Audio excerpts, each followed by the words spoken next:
Hi everybody, Father Bill Holtzinger here, and this is your Friday Reflection. Well, I wanted to let you know I'm in the parish house here. I'm recording on Wednesday as I normally do, and something's a little different.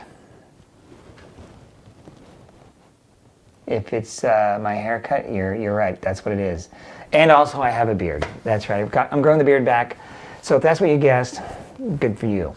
I'm just doing this because it's winter and I'm a little bit lazy. I'd rather just shave under the chin and not all over the face. And this gives me a great excuse to do just that. So there you go. All kidding aside, I actually want to talk about something that's quite serious, and that is immigration. That's right. What is the Catholic response to immigration? Well, let me offer you this. The beginning of this started in the late 19th century, where the Industrial Revolution was going on, and people were being dehumanized by the labor that they were being forced to do. And this was an issue for the Pope at the time, Pope Leo XIII. Does that sound familiar? We have a Pope Leo XIV. Well, Pope Leo XIII recognized these issues around this Industrial Revolution, and he then wrote in an encyclical called Rerum Novarum, rights and responsibilities of workers, but also how immigration should go, and not in the exact details, but laying out some ideas, philosophical, theological, and natural law. Those have been developed since then by other popes and other bishops. So what are the principles as we stand now as Catholics? You ready? Here they are. 3 principles. Number 1. The first principle, I'm just reading this off of the U.S. Bishop's website. So the first principle is this: people have a right to migrate to sustain their lives and the lives of their families. Again, people have the right to migrate to sustain their lives and the lives of their families. So during World War I and World War II, people were being pushed out of different locations because of war. They were seeking asylum, they were seeking rescue, they were seeking places to go to. They could just feed themselves.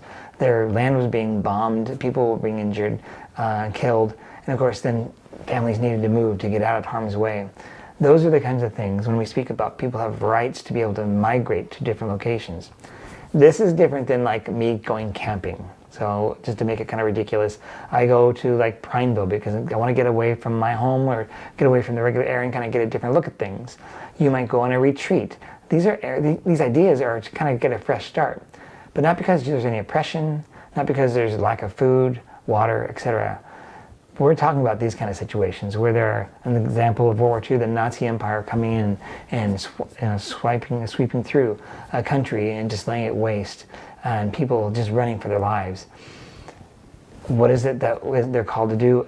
People have a right, basically, according to the church, to migrate, to sustain their lives and the lives of their families. The second principle is this: that a country has a right to regulate its borders and control immigration. Again, a country has the right to regulate its borders and to control immigration. So it's not a wide open border kind of situation where it all goes, but actually a country can say, yes, we need to have borders of some kind, and we need to then have people be able to go in and out, and we need to be able to control that and have some way to do that. I think there's the rub, probably, because I think we can all agree that the immigration process, at least in the United States, is broken. And it's been broken for decades and a long time. So what is it that we need to do? I don't have the answer for that. And that's where, again, I'm just giving you the principles.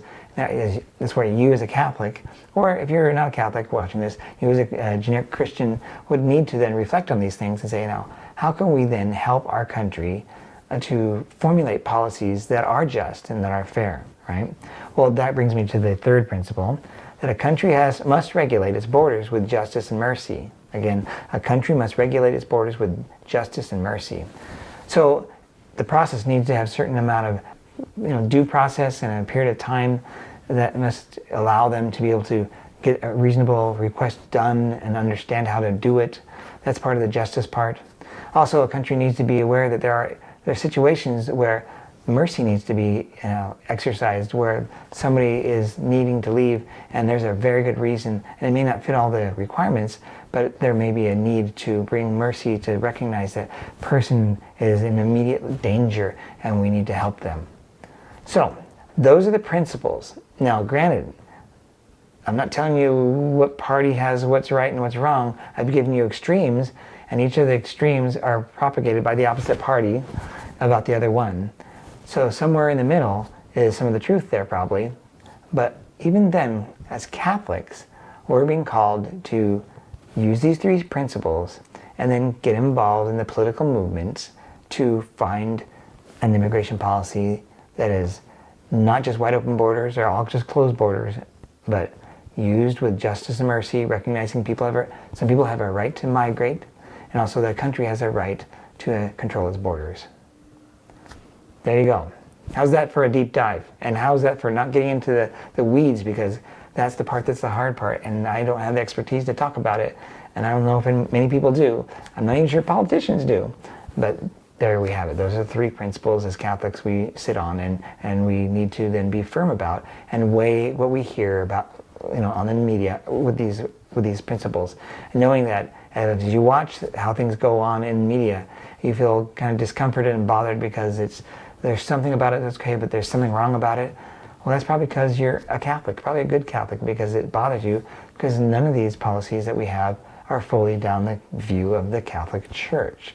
And that shouldn't be surprising, folks, because a lot of things in politics are, very, we'll say, polarized and don't fit into the Catholic Church's point of view from Christ's teachings, from natural law, and the scriptures.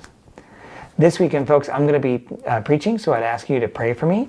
I'm going to be reflecting on what it is to be arrogant, what it is to be humble, and connect that with also the poor and the rich. And I've already spoken and had my meeting with our liturgy team, which we meet on every Wednesday. That was today as I'm recording this.